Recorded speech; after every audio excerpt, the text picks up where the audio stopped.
এবারে আসছে ঈদ। ঈদের নামাজে কি কি সুন্নাত? সর্বপ্রথম হচ্ছে তাকবীর। ফজরের নামাজের পরে পরে আমরা ঘুমিয়ে যাই। ফজরের পরে একটা বেদাত এখন আছে কিনা জানি না, কিন্তু দেখুন এবারে আশা করি যে বেদাত নাই। কবর জিয়ারত, কবর জিয়ারত আপনি আজকেও যান, কালকেও যান, কিন্তু কোনোদিনও গেলেন না ফজরের নামাজ পড়ে ঈদের দিনে আপনি কবর জিয়ারত করতে যাবেন, যা নেকি হবে ওর থেকে আপনি গ্যারান্টি আপনি জাহান্নামে চলে যাবেন। কেমন কোনো বেদাত জানা দেওয়া কিন্তু জানা না, প্রত্যেকটা বেদাত আপনি জাহান্নামে যাবেন। তাহলে যদি শুধু আপনি রমজান মাসের ঈদের দিনে আপনি গেলেন শুধু জিয়ারত করতে, আপনি বেদাত করলেন, আপনি জাহান্নামে যাবেন। সুতরাং আপনি আজকেও যান, কালকেও যান, ঈদের দিনেও যান, সকালে যান, বিকালে যান, করে যান, আপনার যদি একটা লিখি জানি না, এটা আমরা করবো না। 2 নম্বর, সুন্দর করে ব্রাশ করবো, পোশাক করবো। নতুন পোশাক পরে যেতে হবে এরকমটা ব্যাপার না, ভালো পোশাক আপনার কাছে যেটাই পুরাতনটাই হোক না কেন, ভালো যেটা আপনার করতে হবে সেই পোশাকটা পরে যেতে হবে। ওই কবরে যেরকম মাটি দিতে যায় ওরকম ছিল আমার আপনার দিয়ে আমরা যদি না থাকি তাহলে যাবো সেটা করে, কিন্তু যত সাধ্য চেষ্টা করতে হবে সুন্দর পোশাক করতে হবে। এবার আতর লাগাবো, কিছু খাবো, না খেয়ে যাবো না, রোজা করা নিষেধ, হারাম এই ঈদের দিনে। এই ঈদের দিনে এবার খাবো আমরা বেজর খেজুর, বাড়িতে বেজর খেজুর 1টা 3টা 5টা আপনি খেজুর খাবেন, এবং সব পরিবারে ছেলে মেয়ে বউ বাচ্চা, সে যদি মাসিক অবস্থা থাকে তাকেও যেতে হবে ঈদগাহ, সবাইকে নিয়ে বাড়িতে খেজুর খাবেন আর তাকবীর শুরু হবে, আল্লাহু আকবার আল্লাহু আকবার লা ইলাহা ইল্লাল্লাহু ওয়াল্লাহু আকবার আল্লাহু আকবার ওয়া লিল্লাহিল হামদ। আপনার আমিরায় আপনি জোরে তাকবীর দিবেন, আপনার সাথে সাথে আপনার ছেলে মেয়েরা তাকবীর দিবে, আল্লাহর আওয়াজ হয়ে যাবে, ওই দিকে তাকবীর দিতে দিতে ঈদগাহের মাঠের দিকে আমরা এগিয়ে যাব। রাস্তার ডান দিক দিয়ে যাব, একদিক দিয়ে যাব, একদিক দিয়ে ফিরে আসবো, যেদিক দিয়ে যাব চেষ্টা করবো সেদিক দিয়ে যেন ফিরে না আসে। ঈদগাহের মাঠে যাবো, কোনো রকমের আওয়াজ হইচই না করে, কোনো সুন্নাত টুন্নাত কিছু না করে সরাসরি ঈদের নামাজ হবে 2 রাকাত। প্রথম তাকবীর আল্লাহু আকবার বলে সিনায় হাত বাঁধবো।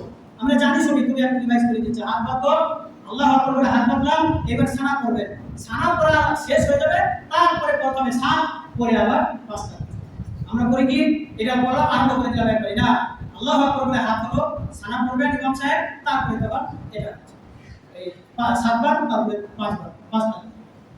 ইমাম সাহেবরা অনেক সময় ভুল করে দেন, এটা একটু আবার স্মরণ করিয়ে দিচ্ছি।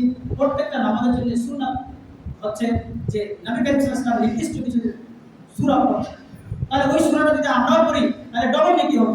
এক তো ঈদের নামাজটা হলো, আবার নবী করিম সাল্লাল্লাহু আলাইহি ওয়াসাল্লামের সুন্নাত মাফিক নামাজ হলো, তাহলে ডবল নেকি হয়ে যাবে। এবার ওইটা বাদ দিয়ে আপনি যে কোনো আয়াত পড়তে পারেন, কিন্তু ইসলামকে অপমান করা, ইসলাম ওই সূরাটাই পড়তেন, পছন্দ করতেন, আর আপনাকে ওটা অপছন্দ হচ্ছে না। তাই আমি অনুরোধ করবো এটা খুব খেয়াল রাখি, শুক্রবারের নামাজে হোক না কেন, ঈদের নামাজে হোক না কেন, যেই সূরাগুলো যেই নামাজে নবী করিম সাল্লাল্লাহু আলাইহি ওয়াসাল্লাম পড়তেন সেই সূরাগুলো দিয়ে যেন আমরা পড়ার আপনার চেষ্টা করি। এবার নামাজ শেষে দান খয়রাত ঈদের মাঠে করতে হয়, দান খয়রাত সাধ্যমতো করবো, আবার সব মিলিতভাবে আল্লাহর কাছে প্রার্থনা করবো। আবার শেষে ওইখানে মহিলারা যারা যাবে, যাদের শরীর খারাপ থাকবে, মৃত অবস্থায় থাকবে, তারা এক সাইডে থাকবে, নামাজে সামিল হবে না, তারা দোয়া এবং খুতবা করতে হবে।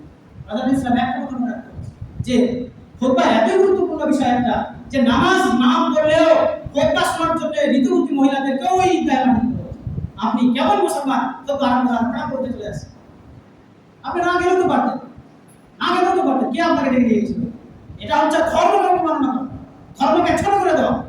যে নবী করিম সাল্লাল্লাহু আলাইহি ওয়াসাল্লাম বলেছেন খুতবাটা এতই গুরুত্বপূর্ণ যে মহিলারা যারা ঋতুবতী আছে তারা নামাজে সামিল হবে না, কিন্তু খুতবা শুনতে হবে, এত গুরুত্বপূর্ণ বিষয়। অথচ আপনি নামাজে না পড়েন, চাকরি চাই আসে, কিছু যায় আসে। তবে এই জিনিসগুলোকে একতাটাকে নষ্ট যেন আমরা না করি, তার দিকে তাকবীর শেষ হবে কখন?